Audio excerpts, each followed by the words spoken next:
8장입니다. 전도서 8장.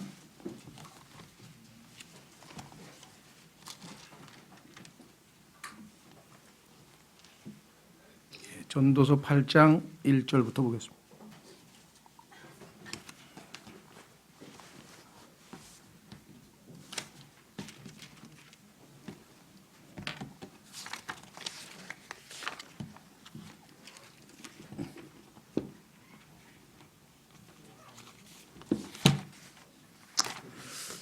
전도서 8장 1절. 누가 지혜로운 사람과 같으냐? 누가 사물에 대한 해석을 아느냐?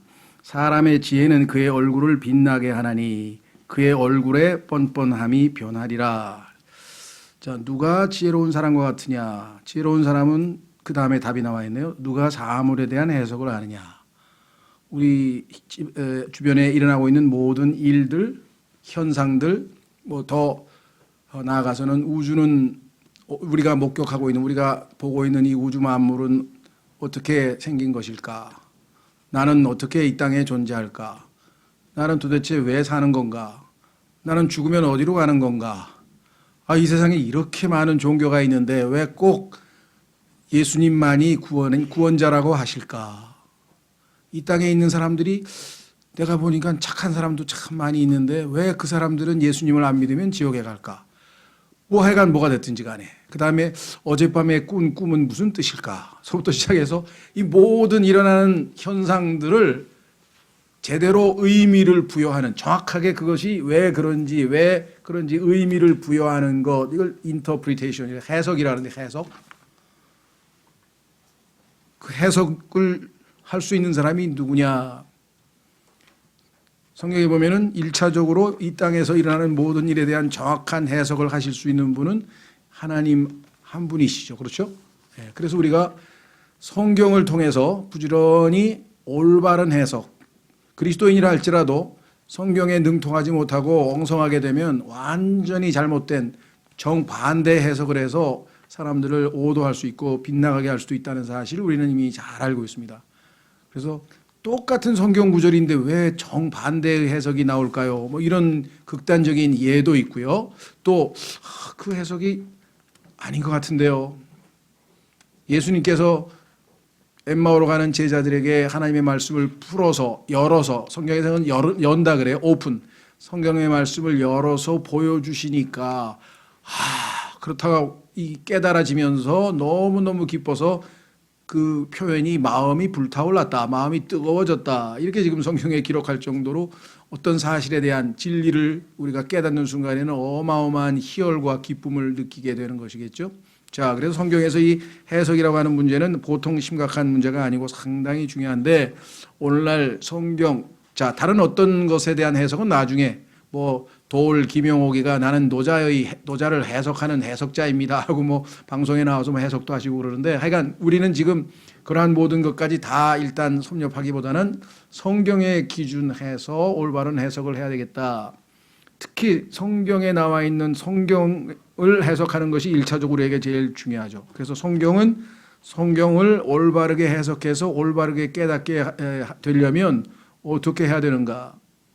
왜 똑같은 말씀을 놓고 감리교 다르게 얘기하고 구원을 은혜로 믿음으로 받는다 그랬는데 왜 열심히 노력해야 받는다고 가르칩니까? 똑같은 구원에 대한 얘기인데 정반대되는 견해가 지금 있죠. 그다음에 구원을 받은 후에는 구원을 잃어버릴 수도 있습니까? 없습니까? 여기도 또 정반대 의견이 나왔대. 그렇죠? 지옥은 어디에 있습니까? 어떤 사람은 땅 속 중심에 있다. 그러니까 어떤 사람은 그거는 장소가 아니다. 그게 지금 장소가 아니면 뭡니까? 하나님과의 분리된 상태다. 이렇게 해서 성경에 근거하지 않은 자의적 해석을 하게 된다는 것이겠죠. 자, 한번 확인해 보겠습니다. 베드로후서 1장에 가면 사적인 해석을 하는 사람이 있어요. 이게 제일 무서운 사람이에요. 성경을 아예 모르면 다른 사람한테 배우면 되는데, 올바르게 안다고 하는데 잘못 알아서 사적인 해석을 해주면 이게 이제 심각한 문제가 생기는 거죠. 베드로후서 1장 20절. 베드로후서 1장 20절. 먼저 이것을 알라. 성경 기록의 대언은 결코 어떤 사적인 해석에서 나지 아니하였나니 대언은 옛적에 사람의 뜻으로 말미암아 나오지 아니하였고 오직 하나님의 거룩한 사람들은 성령님께서 자기들을 움직이시는 대로 말하였느니라. 그러니까 성경을 제멋대로 개인적으로 자기 취향에 맞게 사적인 해석을 하는 사람이 있구나. 성경은 결코 그와 같은 사적인 해석에서 나오는 것이 아니고 영감, 하나님께서 감동을 준 사람들이 말하는 것을 기록해 놓은 것이다 라는 것이죠. 자, 그래서 일반적으로 신학자들이나 또 일반 교계에서 얘기하는 것처럼 성경 해석의 키는 헬라어, 히브리어라고 하는 원어에 대한 지식이다. 또는 그것에 대한 최종적인 판단은 신학자들이 한다. 뭐 이렇게 하는 것이 지금 관행화되어 있는데 전혀 그렇지 않습니다. 성경을 해석하는 키는 해석자이신 하나님께서 해석하시는 것을 우리가 믿음으로 받아들이는 것이 올바른 해석이죠. 자, 그래서 성경에서 해석과 관련된 내용을 좀 보겠습니다. 오늘은 좀 상당히 심각한 얘기인데요. 왜냐하면 이 해석을 성경적인 방식으로 안 하면 완전히 진리가 아닌 요즘 얘기하는 정말 거짓 페이크 뉴스처럼 돼버리는 것이 되죠. 자, 확인해 보겠습니다. 자, 우선 첫 번째 성경을 해석하시는 분은 하나님이라고 성경에 써 있습니다. 창세기 40장 8절. 창세기 40장 8절.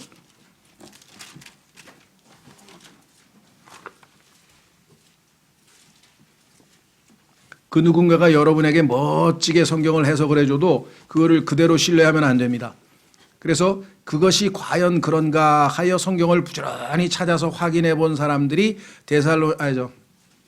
베레아라고 하는 지방에 살고 있었던 성도들이었는데, 그래서 성경에서는 뭐라고 얘기하는 거 아니? 베레아 사람들은 노블, 고상하신 분들이다. 고상한 사람들이어서 하나님의 말씀을 듣고도 그냥 무조건 받아들이는 것이 아니라 과연 그것이 성경에 맞는가 하고 부지런히 확인하는 그러한 습관을 지녔는데, 그런 사람을 하나님께서는 고상한 사람이라고, 귀족이라고 그렇게 돈 많고 막 집안이 부자고 이런 귀족이 아니라 진짜 하나님이 보시는 귀족은 하나님의 말씀을 성경을 통해서 부지런히 정확하게 확인하는 사람들이라고 성경에 써 있습니다. 자, 창세기 40장 8절에 보면은 이렇게 써 있습니다. 꿈을 꿨는데요. 꿈을 해석을 할 수 있는 사람이 아무도 없었는데 그동안에 요셉이라고 하는 사람이 감옥에 있던 두 죄수의 꿈을 해석을 해준 경험이 있는데 그게 딱 그대로 정확한 해석이었습니다 라고 하니까 파라오가 빨리 데리고 오라 이래가지고 이제 요셉이 드디어 소위 말하면 이제 불려가는 거죠. 왕 앞에 가서. 자, 그래서 이제 이렇게 얘기했습니다. 8절에 그들이 그에게 이르되 우리가 꿈을 꾸었으나 그것을 해석할 자가 없도다. 이게 이제 죄송합니다. 그 감옥에 있던 두 신하가 지금 요셉에게 와서 왜 이렇게 슬퍼하느냐 그랬더니 꿈을 꿨는데 누가 이걸 해석을 해야 될지 몰라서. 여러분도 그렇죠. 뭔가 나에게 무슨 사건이 벌어졌는데 아니면 우리가 지금 목격하고 있는 어떤 현상이 있는데 도대체 이게 이런 일이 왜 일어날까? 이게 원인이 뭘까? 그걸 아무리 궁리해도 정확한 답을 모를 때 그 답답함은 이루 말할 수가 없을 텐데 딱 설명을 듣고 해석을 듣고 그래서 그렇구나. 그래서 요즘에 좀 기자 생활도 오래 하고 뭐 이렇게 경험이 많고 이런 사람들 보면은 이 해설위원이라는 사람들이 있어요. 그래서 무슨 일이 벌어지면 이것은 이러이러한 원인 때문에 이렇습니다 저렇습니다 하면서 그럴싸하게 해설을 하는데 뭐 나름대로 그 분야에 대해서는 전공한 사람이니까 나름대로 해석을 하지만 해석이 또 제각각이죠. 자기가 보는 시각에 따라 여당 시각 다르고 야당 시각 다르고 똑같은 사건 다 다릅니다. 결국은 정확한 해석을 하실 수 있는 분은 하나님 한 분이신데, 자 8절에 그들이 그에게 이르되 우리가 꿈을 꾸었으나 그것을 해석할 자가 없도다 하거늘 요셉이 그들에게 이르되 해석은 하나님께 속한 일이 아니니까 청하건대 내게 그 꿈을 구하고서 하니. 그래서 결국은 요셉은 하나님께서 그 해석을 해주시는 분인 줄 알고 하나님께 기도해서 결국은 그 꿈을 정확하게 해석을 했고 그 해석이 맞아떨어졌죠. 자, 두 번째로 성경에 보니까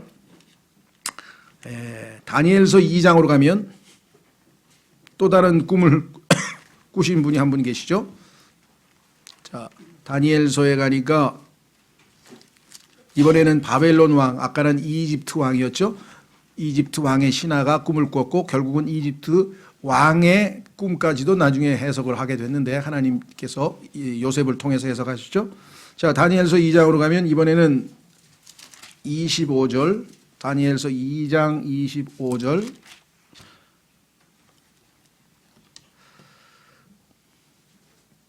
왕이 꿈을 꿨는데 해석을 하기 위해서 소위 말하면 술사들, 당시의 지혜자들을 불러가지고 시켰더니 꿈을 얘기해달라, 꿈을.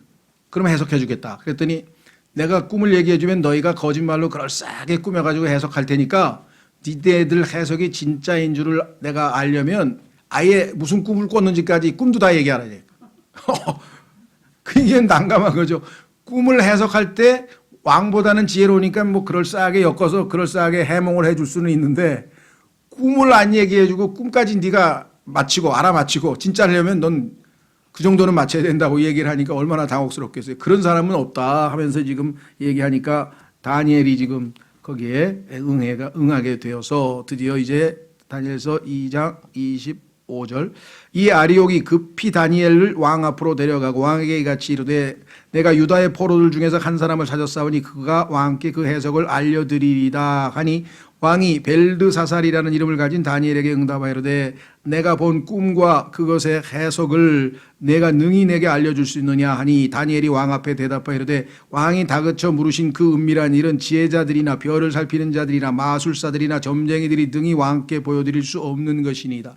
그들의 능력을 초월하는 일입니다. 그러나 은밀한 일을 계시하시며 마지막 날들에 있을 일을 느부갓네살 왕에게 알려주시는 한 하나님이 하늘에 계시나이다. 왕의 침상에서 본 왕의 꿈, 곧 왕의 머릿속의 환상들은 이러하니이다 하면서 쭉 해석을 다 해주게 되죠. 예. 그래서 나중에 다니엘에게는 성경에서 뭐라고 하냐면은 그 안에 영이 있는 자, 어디 가나요? 뒤에 가면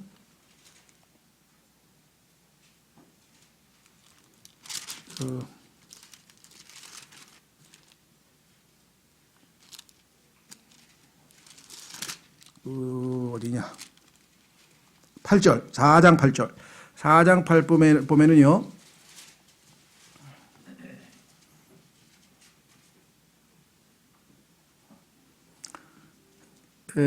그러나 마지막 날에 다니엘이 내 앞에 들어왔는데 그의 이름은 내 신의 이름을 따라 벨드사살이요 그 속에는 거룩한 신들의 영이 있느니라. 내가 그 앞에서 그 꿈을 말하 이르되 하면서 지금 꿈에 대한 해석을 얘기하면서 신들의 영이 있다 이렇게 지금 얘기를 했는데 실제적으로는 그가 생각하는 신들의 영이 아니라 하나님께서 성령을 통해서 다니엘에게 성경의 해석을 해 주신 것이 되겠죠. 그렇죠? 예. 그래서 성경에 보면은 다니엘의 꿈을 해석해 주신 분도 하나님이시고, 자, 창세기에서 요셉에게 꿈을 해석해 주신 분도 하나님이시고, 그 다음에 세 번째 누가복음 24장, 누가복음 24장 45절, 누가복음 24장 45절.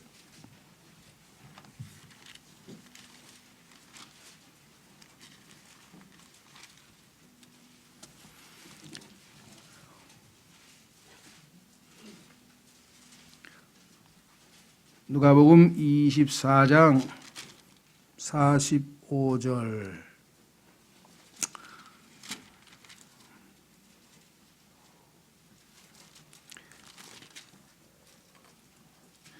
제자들에게 부활하신 예수님에 대해서 깜짝 놀라고 두려워하고 있는 상황에서 예수님께서 그들에게 이렇게 말씀을 하셨죠. 자, 44절.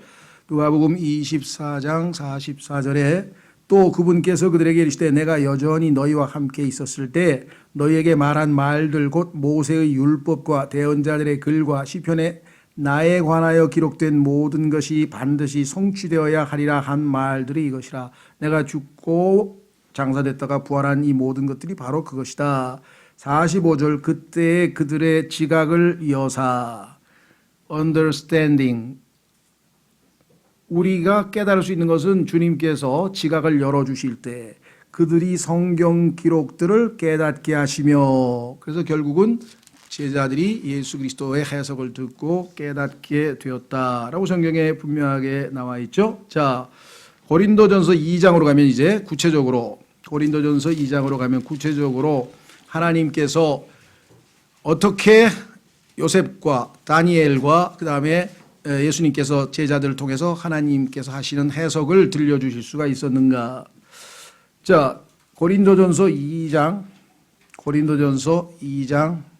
9절. 그러나 이것은 기록된 바 하나님께서 자신을 사랑한 자들을 위하여, 여러분과 전에요, 하나님께서 자신을 사랑하는 자들을 위하여 예비하신 것들은, 하나님께서 주시고자 하는 많은 진리의 지식과 지혜와 영적인 복들과 하나님께서 하여간 우리에게 주시고자 하는 예비해 놓으신 많은 것들이 있는데, 이것은 눈이 보지 못하였고, 이 세상에 그 어떤 인간의 눈도 이것을 본 적이 없고, 귀가 듣지 못하였으며, 이 땅에 있는 그 누구도 그것에 대해서 들어본 적이 없고, 세 번째, 사람의 마음속에 들어가지도 못하였도다 함과 같으니라. 그러니까 인간의 노력으로, 인간의 힘으로 뭐 최선을 다해서 연구하고 탐구하고 아니면 뭐 논리정연하게 뭐 따져보고 아무리 해도 하나님께서 우리 자신을 사랑하는 자들을 위해서 예비해 놓으신 그 모든 것들은 절대로 알 수가 없다. 이게 방법은 딱 하나, 뭐 하나님께서 알려주시기 전에는. 그래서 하나님께서 이제 알려주시는 방법이 무엇인가 보세요. 10절. 그러나 하나님께서 자신의 영으로 우리에게 그것들을 계시하셨나니. 하나님께서 계시가 열어 보여준다는 뜻이에요. 계시라고 하는 것은 덮여 있는 것을 열어서 보여주는 것을 계시라 그래요. 제일 쉽게 이해할 수 있는 방법은 여러 번 말씀드렸죠. 동상제막식을 생각하면 돼요. 이게 다 가려져 있죠. 그런데 이제 제막을 하기 위해서 양쪽에서 줄을 착 잡아당기면은 그 커튼이 제껴지면서 안에 있는 동상의 모습이 나오잖아요. 하나님께서 계시하셨다는 바로 닫혀서 지금 보이지 아니하는 하나님의 진리와 하나님의 모든 것들을 열어서 하나님께서 우리에게 보여주셨기 때문에 여러분과 제가 지금 알게 되었다 써 있잖아요. 그렇죠? 그러나 하나님께서 자신의 영으로 우리에게 그것들을 계시하셨으니, 그러실 수 있는 이유는 뭐냐? 성령께서는 참으로 모든 것, 즉 하나님의 깊은 것들을 살피시느니라. 그러니까 성령님께서 깊은 것을 우리에게 계시해 주신다. 11절. 사람의 것들을 사람의 속에 있는 사람의 영 외에 누가 알리? 여러분 속에 있는 영 외에 여러분 속마음에 있는 걸 누가 알겠습니까? 누구 말 맞다나 열 길 물속은 알아도 한 길 사람의 마음속은 모른다 그랬는데, 결국은 아무도 모르죠. 자기만 알죠. 그런 것처럼 사람 속에 있는 사람 영 외에 누가 알려? 이와 같이 하나님의 것들도 하나님의 영 외에는 아무도 알지 못하느니라. 그래서 이제 어떻게 했어요? 하나님께서 하나님의 영을 우리 안에, 예수님을 믿습니다 하고 주님을 나의 구원자로 믿습니다. 내 죄값을 치르시기 위해서 십자가에서 피 흘려 죽으시고 그 보배로운 피로 내 죄를 다 씻으셨음을 믿습니다. 나의 구원자가 되어 주십시오. 이제 예수 그리스도를 믿고 살겠습니다 하고 예수님을 받아들였더니 하나님께서 성령님을 우리 안에 보내셔서 그 성령님을 통해 하나님의 마음속에 있는 모든 것을 우리에게 열어 보여주신다. 이게 성경을 해석하는, 깨닫는 방법이죠. 자, 보세요. 12절. 이제 우리가 사람의 영을 받지 아니하고, 세상의 영을 받지 아니하고, 예수님 믿기 전에는 우리를 지배했던 영은 세상의 영이요 불순종하는 자들 위에 군림했던 영이라고 성경에 써 있는데, 세상의 영이 아니고 하나님으로부터 난 영을 받았으니, 성령을 받았으니, 이것은 우리가 하나님께서 우리에게 값없이 주신 것들을 어떻게 한다고요? 알게 하려 함이라 그랬잖아요. 그러니까 모르면 손해지, 모르면 바보지. 왜 알게 하기 위해서 성령님을 보내주셨는데 부지런히 알려고 애를 써야 될 거 아니겠어요? 그렇죠? 근데 아무리 기다려도 귀 속에 소리가 안 들리는데요.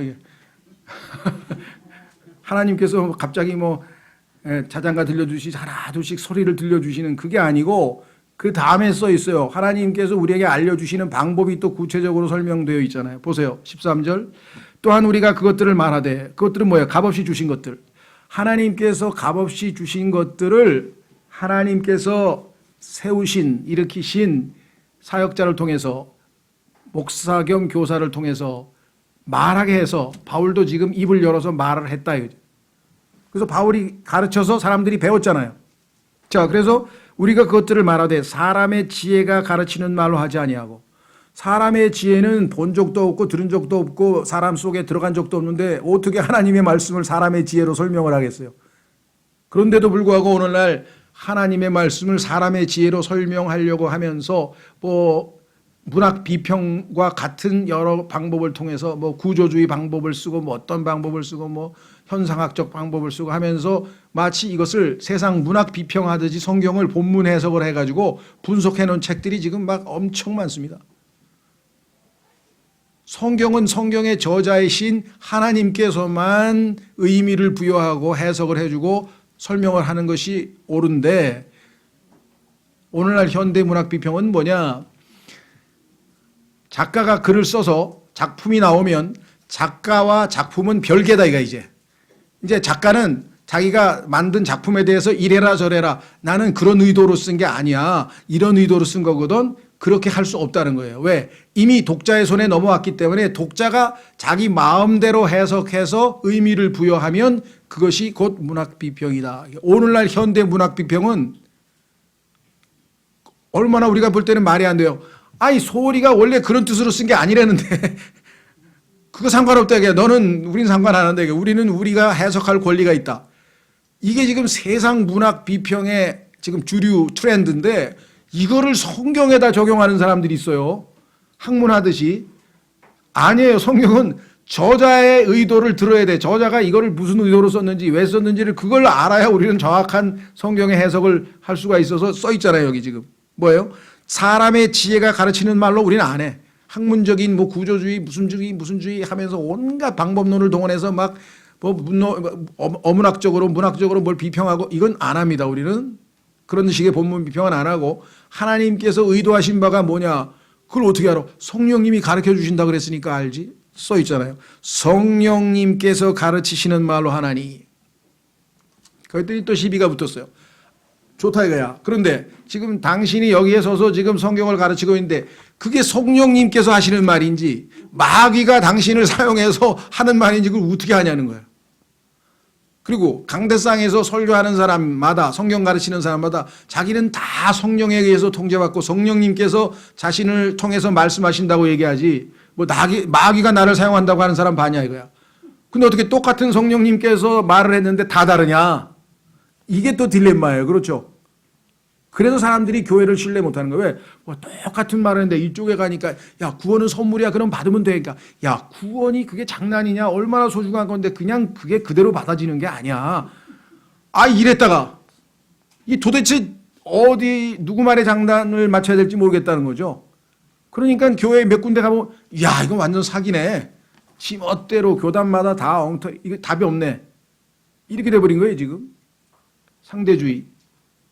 진리가 절대적인 진리는 없대. 왜? 해석하기 나름이래. 이렇게 되는 거예요. 그러나 절대적인 일리는 있죠. 뭐 성령님의 해석이 절대적인 진리죠. 그래서 성령님께서 하시는데 그걸 어떻게 성령님 것인지 아느냐. 그것도 밑에 답이 써 있잖아요. 그게 뭐예요? 방법이 있어요. 영적인 것들은 영적인 것으로 비교하느니라. 영적인 것들은 영적인 것으로 비교하느니라. 자, 좀 이따가 이제 한 가지만 샘플로 한번 비교를 해볼 텐데요. 자, 그러면 영적인 것들은 성경에서 무엇을 의미할까? 한번 확인해 보겠습니다. 요한복음 6장 63절. 요한복음 6장 63절. 내가 지금 영적인 것들을 영적인 것으로 비교하면 그것으로 맞네 하는 순간 그거예요. 성령의 해석에 그것이 왜? 성령께서 하시는 말은 영적인 것을 영적인 것으로 비교함으로써 우리에게 가르쳐 준다고 성경에 써 있으니까. 그렇죠? 자, 그렇다면 요한복음 6장 63절. 요한복음 6장 63절. 살리는 것은 영이며 육은 아무것도 유익하게 하지 못하느니라. 내가 너희에게 이르는 말들은 곧 영이요 생명이라. 그러면 영적인 것을 영적인 것으로 비교하란 말은 결국은 성경 말씀을 성경 말씀으로 비교해서 해석을 해야지만 그것이 성령님에 의한 올바른 해석이란 뜻이구나. 아무 구절이나 하나 뽑아가지고 자기 마음대로 해석을 하면 안 되겠죠. 그리고 세상적인 여러 학문에 기대서 아니면 무슨 철학, 심리학에 기대서 막 성경을 갖다 이리저리 해석을 하면 당연히 안 되죠. 그래서 성경은 성경으로만 비교해서 해석을 할 때 그것은 성경에서 성령님의 해석이다라고 우리에게 가르쳐 주는데, 그렇다면 조심하십시오. 1차적으로 누구든지 성경 해석의 자유가 있습니다만은, 그러나 하나님께서는 영적으로 어느 정도 성숙하지 못한 사람들에게는, 어린아이가 아무것도 지금 잘 모르는 어린아이가 어떻게 그걸 해석할 수 있겠어요. 그래서 어린 사람들을 말씀을 잘 해석해서 이해시키고 먹이고 하는 그러한 역할을 하기 위해서 하나님께서 말씀의 사역자죠, 목사 겸 교사를 두셨는데, 이 사람들은 어떤 방식으로 하는가 한번 확인해 보겠습니다. 느헤미야 8장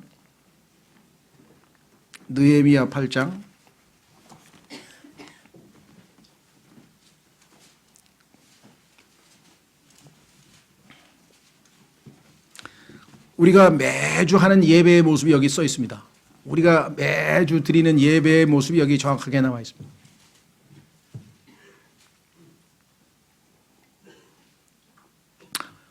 1절부터 보겠습니다. 온 백성이 한 사람처럼, 그렇죠? 우리도 지금 한 사람처럼 와 있잖아요. 여기 다. 여기는 물문 앞에, 그렇죠? 예루살렘에 대문이 12개가 있는데 문마다 다 이름이 붙어 있어요. 거기에는 막, 죄송합니다, 똥문도 있어요. 똥문. 문 중에 보면은 그 문마다 이름이 다 붙어 있는데, 물문이라고 하는 곳에서 모였다. 요 물도 성경에 보니까 말씀과 관련된 것으로 봐서 상당히 의미 있는 문 같아요. 하여간 물문 앞의 거리에 함께 모여, 자, 우리처럼 다 모여 있습니다. 서기관 에스라에게 주께서 이스라엘에게 명령하신 모세의 율법책을 가져오라고 말하며 성경책을 펼칩니다. 이제 2절, 7째 달 초하루에 제사장 에스라가 율법책을 가지고, 7째 달 초하루는 나팔절인데요, 율법책을 가지고 남자들과 여자들의 회중과 지각이 있어 들을 수 있는 모든 사람 앞에 이르러, 잘 얘기를 하면 지각이 있어서 알아들을 수 있는 사람들 앞에 이르러 물문 앞의 거리 앞에서 아침부터 정오까지 남자들과 여자들과 깨달을 수 있는 사람들 앞에서 그 안의 것을 낭독하며 온 백성이 율법책에 귀를 기울였더라. 아침부터 정오까지, 우리도 지금 아침부터 정오까지 하죠. 우리는 아침을 좀 늦게 시작하니까, 이 사람들은 한 9시부터 12시 하면 우리는 10시부터 12시 반이나 1시쯤 하는데, 서기관 에스라가 그들이 강단으로 쓰려고 만든 나무 강단의 섬에, 저도 지금 나무 강단 위에 서 있습니다. 잘라서가 아니라 이래야 보이니까. 사람들이 보이려 나무 강단 위에 올라가야지. 지금 사람들이 많이 모였으면 똑같은 높이에서는 안 보이니까. 그래서 지금 강단을 만든 거, 이게 다 성경적 근거에 있어서 만든 거죠.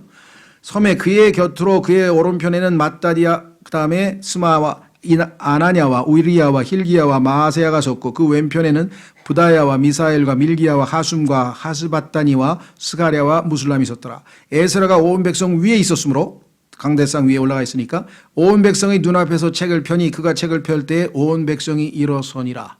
그래서 미국에 있는 독립침례교회 일부 교회에는 본문 낭독할 때는 다 일어서서 듣고 앉는 그런 좋은 전통도 있어요. 배우면 하면 좋죠. 6절, 에스라가 주 곧 위대하신 하나님을 찬송하며 온 백성이 손을 들고 아멘 아멘 하고 응답하며 머리를 숙이고 얼굴을 땅에 대며 주를 경배하였더라. 또한 예수와 바니와 세레비야와 야빈과 악굽과 사부대와 호디야와 마아세야와 그리다와 아사랴와 요사밧과 하난과 블라야와 레위 사람들이 백성으로 하여금 율법을 어떻게 해요? 깨닫게 하였는데 백성은 자기 자리에 서 있더라. 이와 같이 그들이 하나님의 율법의 책에서, 자, 순서를 보세요. 명료하게 낭독하고, 정확한 발음으로 잘 낭독하고, 그 다음에 어떻게 했습니까? 의미를 알려주어. 하나님께서 해석하신 그 해석을 설명해 줘야 되잖아. 의미를 알려주어 그들로 하여금 그 낭독하는 것을 어떻게 했다고요? 깨닫게 하더라. 이것이 주일날 교회에서 하는 말씀 사역의 모습입니다. 그러니까 분명하게 하나님의 말씀을 의미를 알려줘서 그들로 하여금 그 낭독하는 것을 정확하게 깨달을 때에 사역이 이루어지는 거지, 그냥 어떤 때로는 우리의 감정에 호소해서 하나님의 사랑에 우리가 눈물도 흘리고 그것 좋은 겁니다만은, 진정한 의미에서의 깨달음이, 하나님의 말씀에 대한 깨달음이 없다면은 그것은 성경적 의미에서의 사역하고는 좀 거리가 멀다는 것이죠. 자, 그 다음에 전도서 12장, 우리가 지금 공부하고 있는 전도서 12장에도 프리처. 오늘 전도서라고 하는 전도자가 영어로 프리처라 그랬는데 오늘날은 이 사람 우리가 번역할 때 그거는 설교자라고 하죠. 지금 전도자가 즉 설교자가 지금 설교를 하고 있는데 그 사람의 역할에 대해서 성경에서 뭐라고 하는가? 전도서 12장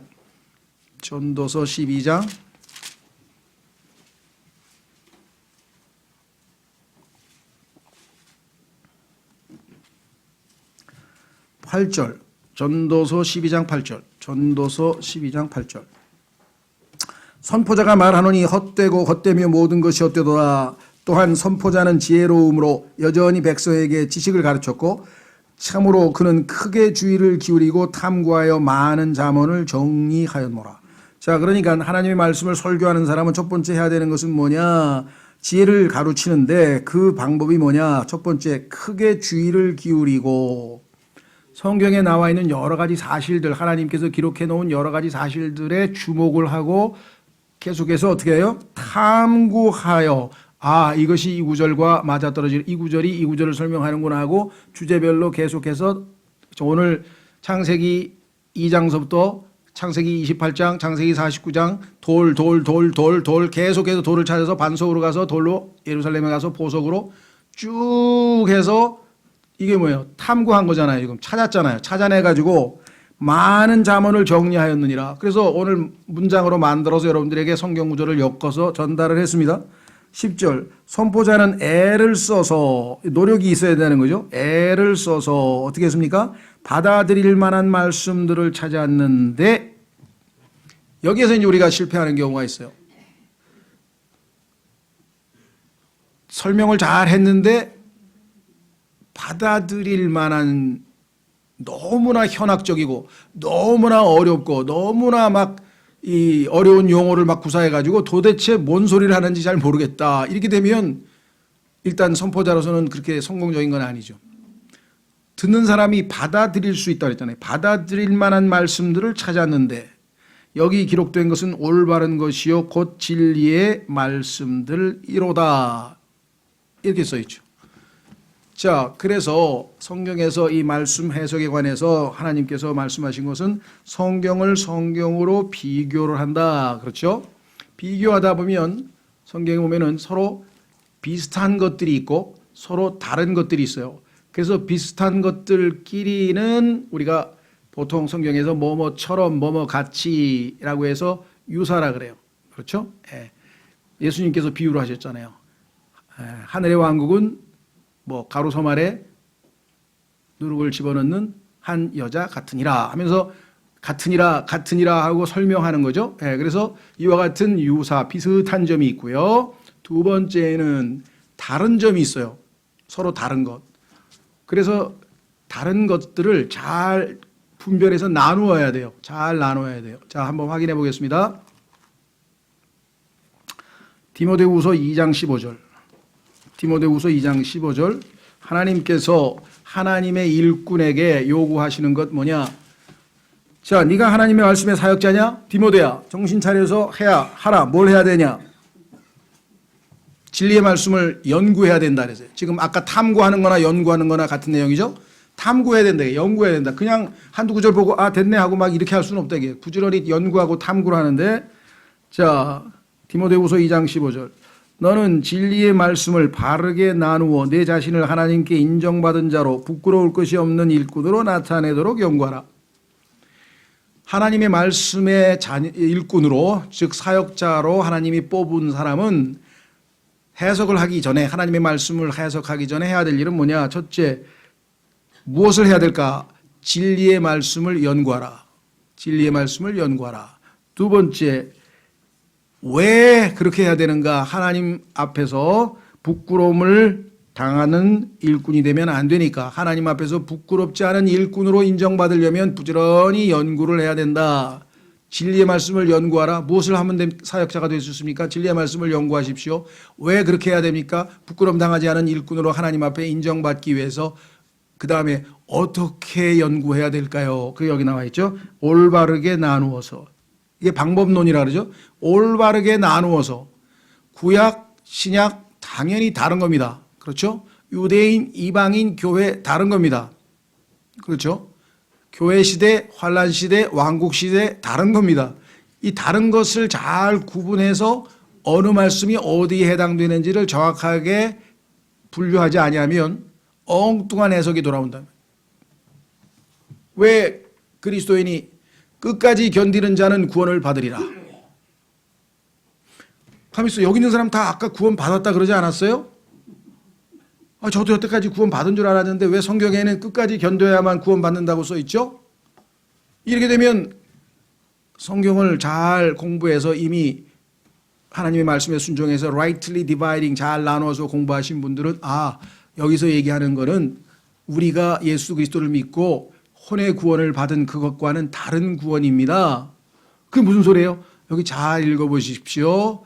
육체의 구원이라고 성경에 써 있죠. 우리는 혼의 구원을 받은 것이고 우리의 육체는 아직 구속받지 않았다고 배우지 않았습니까? 미래에 우리의 몸이 영광스러운 몸으로 바뀌어서 구속이 이루어질 때까지 소망 가운데에 우리는 기다리고 있다. 그래서 너희는 소망으로 구원받았다라고 성경에 써 있지 않습니까? 그런데 여기 지금 마태복음 24장에 나오는 이 사람은 혼의 구원이 아니고 육체의 구원이라고 되어 있고 이 사람들은 문맥에서 보니까 교회 시대의 우리 같은 교회 시대의 성도가 아니라 환란 시대의 유대인들이 해당되는 거네요. 환란 시대의 유대인들이여 너희가 끝까지 견뎌라. 짐승의 표를 받지 말고 마귀의 짐승의 형상에 절하지 말고 절대 우사에게 굽히지 말고 오직 하나님을 두려워하고 끝까지 견뎌라. 그리하면 주님께서 오셔서 너희를 구출하여 구원하리라. 너희의 육체를 구원해서 이 땅에서 천년 왕국에서 주님과 함께 살게 되리라. 이거하고 여기서 얘기하는 구원하고 우리가 구원받았다 할 때 구원하고는 다른 겁니다. 이렇게 설명을 해줘야 되는데 글쎄요. 아니 왜 여기 구원은 가만있어. 그럼 구원 받았다고 얘기 들은 거하고 이거하고 어떻게 되는 거죠? 이러면 이제 난감한 거죠. 그렇죠. 설명은 안 되니까 지금 해석을 해줘야 되는데 해석을 못 하고 있는 거잖아요 지금. 그러니까 그런 걸 해석을 못하는 사람은 하나님 말씀에 따라 뭐예요? 순종 안 한 거죠. 연구하라 그랬는데 연구 안 했고 올바르게 나누어서 연구하라 그랬는데 올바르게 나누어서 연구하지 안 하고 연구는 했으나 막 뒤범벅을 만들어서 연구를 잘못했고 그렇죠. 연구를 잘못하면 결과가 나옵니까? 연구 결과가 안 나오잖아요. 그래가지고 막 허위 보고서 써가지고 막 어떻게 돈은 받았는데 연구비는 받았는데 연구 결과는 안 나오고 어떡하겠어요. 막 허위 자료라도 만들어가지고 꾸며가지고 막 옛날에 그래서 논문 허위 게재하고 막 그런 일들이 벌어졌잖아요. 성경도 지금 뭐 다 허위 해석을 하고 막 엉터리를 해석하는 사람들이 막 숱하게 지금 있는 거예요. 지금 얘가 하나 들었는데 이런 게 수백 개예요. 수백 개. 어제도 무슨 책을 읽었는데 오직 동물에만 인간에게만 영이 있고 짐승에게는 절대 영이 없습니다. 오직 영적인 존재는 인간뿐입니다. 짐승에는 혼밖에 없습니다. 하고 막 근데 굉장히 유명한 분이고 제가 존경하는 분인데 막 그렇게 써놨더라고. 왜 그럴까요? 틀린 성경을 봐서 그래요. 킹제임스 성경에 나와 있는 짐승의 영이 있다고 전도서 3장에서 우리가 이미 공부를 했는데 그것을 혼으로 뜯어 고친 엉터리 성서를 봤기 때문에 문제가 생긴 거예요. 그래서 안타깝다 그래. 왜? 이 사람 책임이 아니지. 왜 이 사람은 틀린 성경을 봤어. 근데 거기에는 혼이라고 써 있었어. 그러니까 짐승의 영이 있다는 말은 킹제임스 성경만을 통해서 하나님께서 계시하시고 올바른 정확한 해석이 이루어질 수 있다는 것이겠죠. 자, 그래서 잘 나누어야 된다. 하나님께서는 이 땅에 사는 모든 인간들은 유대인이든지 이방인이든지 유대인 이방인과 상관없이 구원받은 하나님의 교회든지 셋 중에 하나구나. 그러면 현재 나는 이방인이었다가 그렇죠. 예, 저는 한 40년쯤 전에 하나님의 교회로 바뀌었단 말이에요. 그러면 하나님의 교회에게 해당되는 말씀은 나에게 직접적으로 적용해야 될 말씀이고 하나님의 교회 아닌 이방인이나 유대인들에게 하신 말씀은 교훈으로 얻어야죠. 참조로 영적으로 교훈. 하나님께서는 유대인들에게 더러운 음식을 먹지 말라고 하시는구나. 하나님은 정결한 음식을 먹으라고 하시는구나. 하나님의 성품이 고결하신 분이구나. 이거를 교훈으로 얻지만 그 먹지 말라고 하는 거는 나에게 해당이 안 되기 때문에 나는 비늘이 없는 가재도 게도 간장게장도 맛있게 먹는다 이거예요. 왜? 하나님께서 주신 모든 것은 먹어도 된다고 우리 신약교회 성도들에게는 그게 해당이 안 되기 때문에. 그렇죠. 근데 해당되지도 않는 사람이 그거를 막 안식일을 지킨다.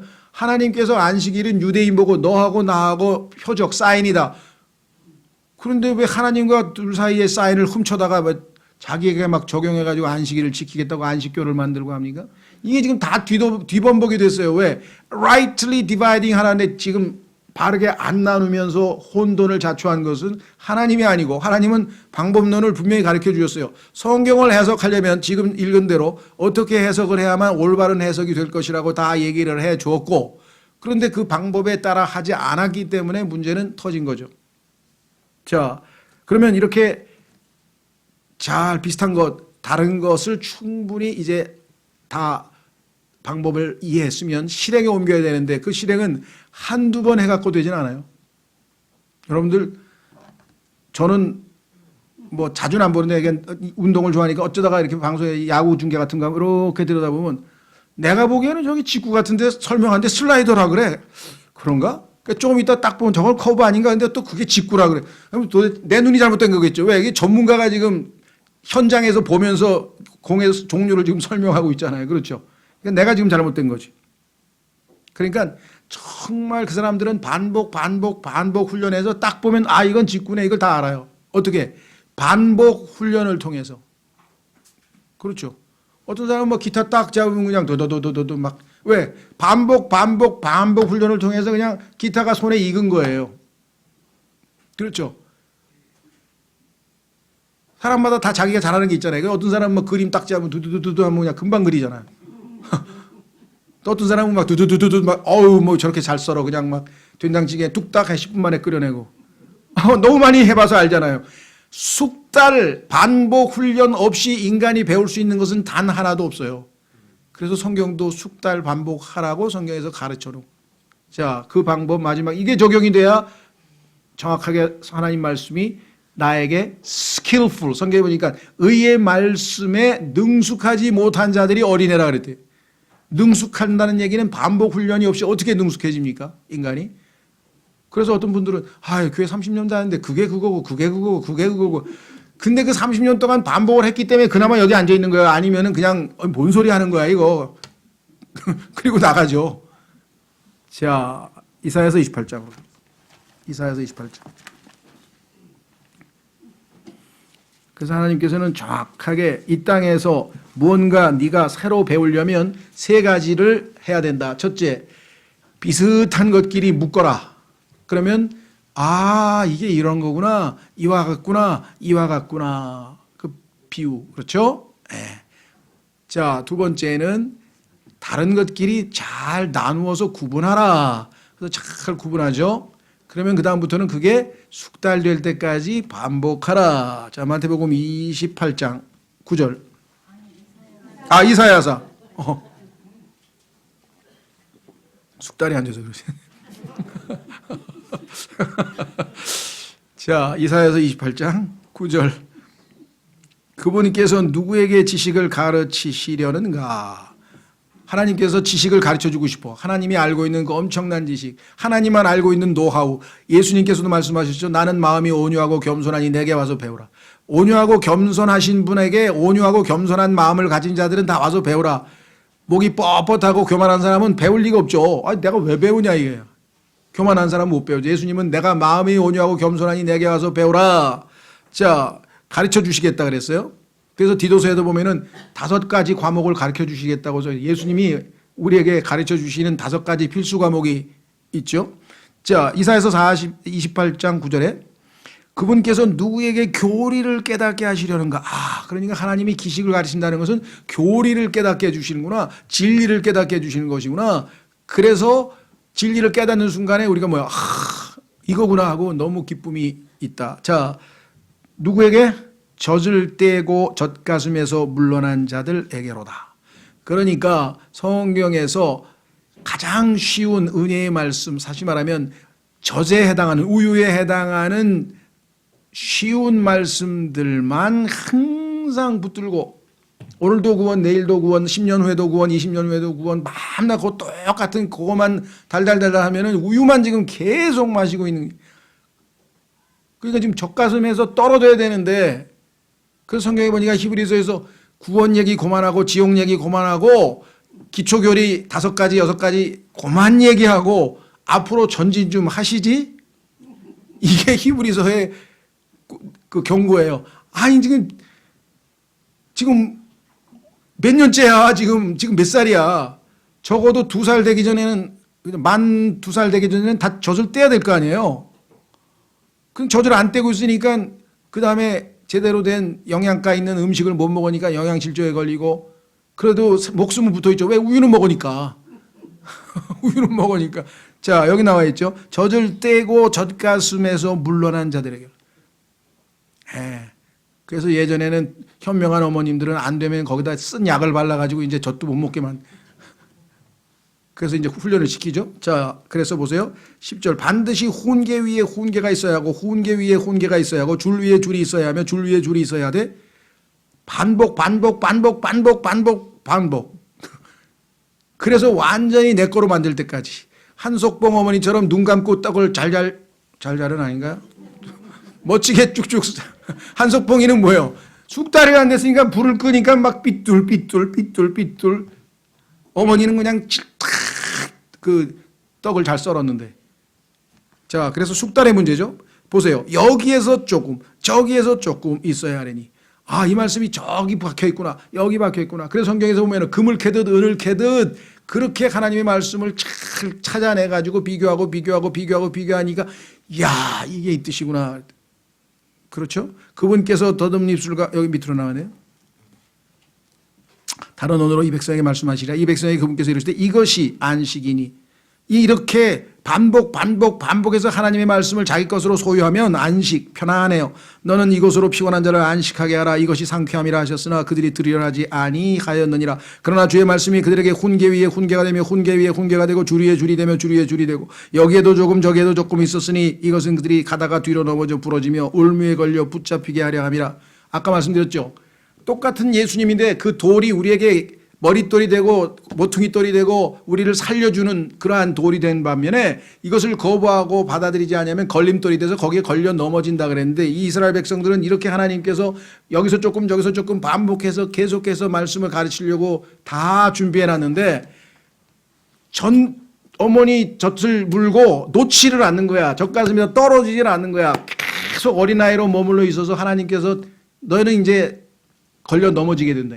하나님이 주시는 그 좋은 말씀들을 소화하지 못하고 이 얘기가 지금 반복해서 나오는 것을 우리가 확인할 수가 있다. 그러면 예를 들면 지금 한 가지만 잘 간략하게 설명하겠습니다. 시간이 없어서 찾지는 않겠습니다.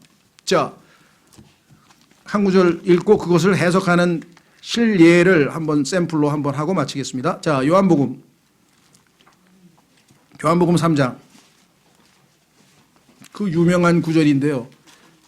요한복음 3장.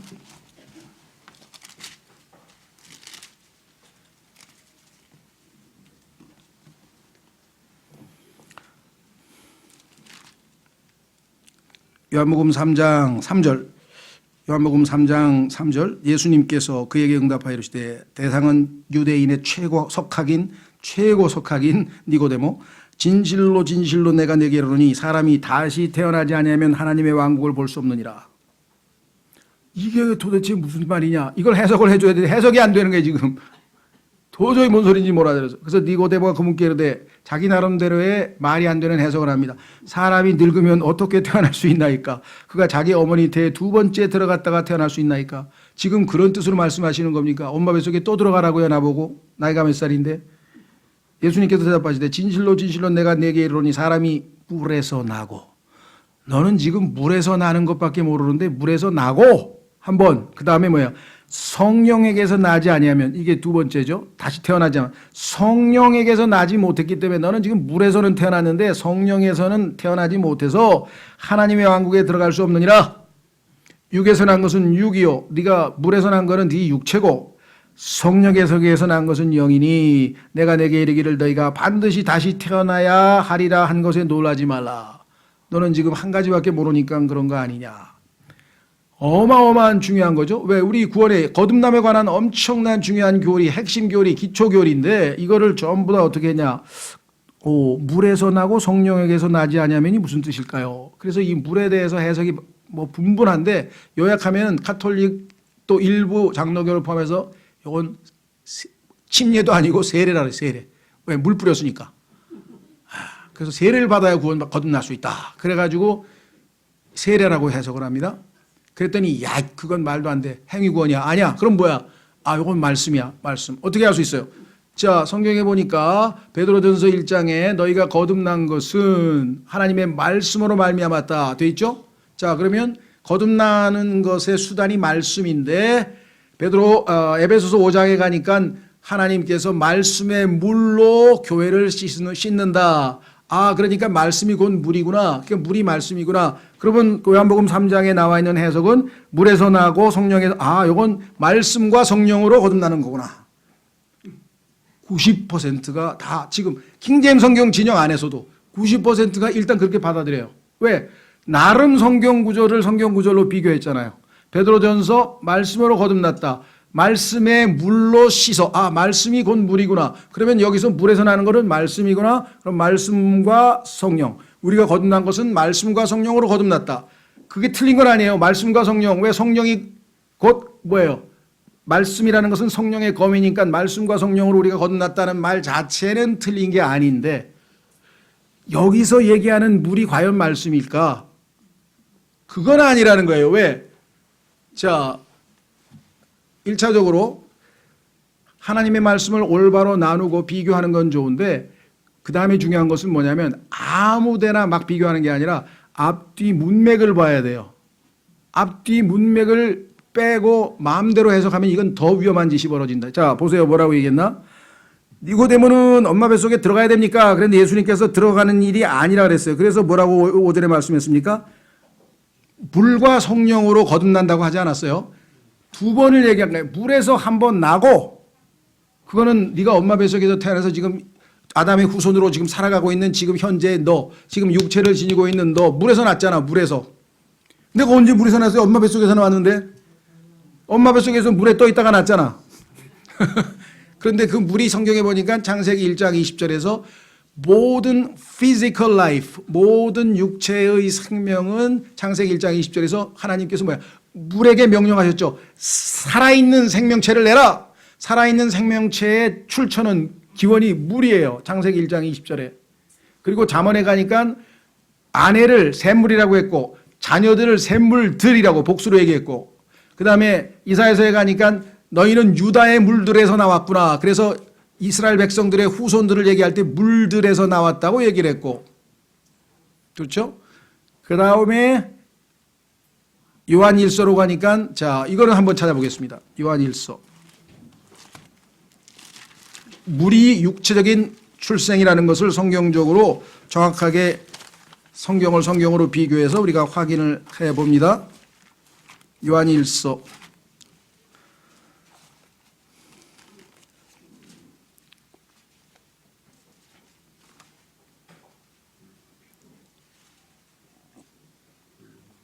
자 5장 7절 5장 6절부터 보겠습니다.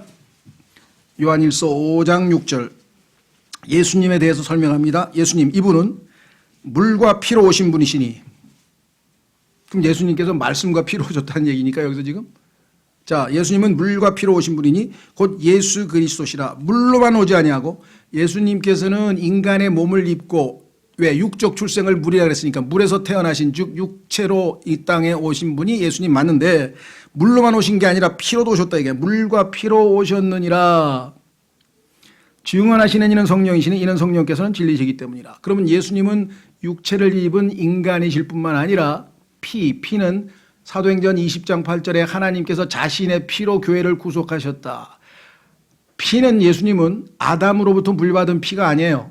아담의 피가 아니에요. 왜? 아담의 후손인 요셉과 마리아 사이에서 부부관계에서 정상적으로 인간처럼 태어난 게 아니라 성령에 의해서 태어나셨기 때문에 예수님의 피는 하나님의 피라고 성경에 써 있고 그 하나님의 피만이 인간의 죄들을 씻을 수 있는 능력이 있다고 성경에 말씀했죠.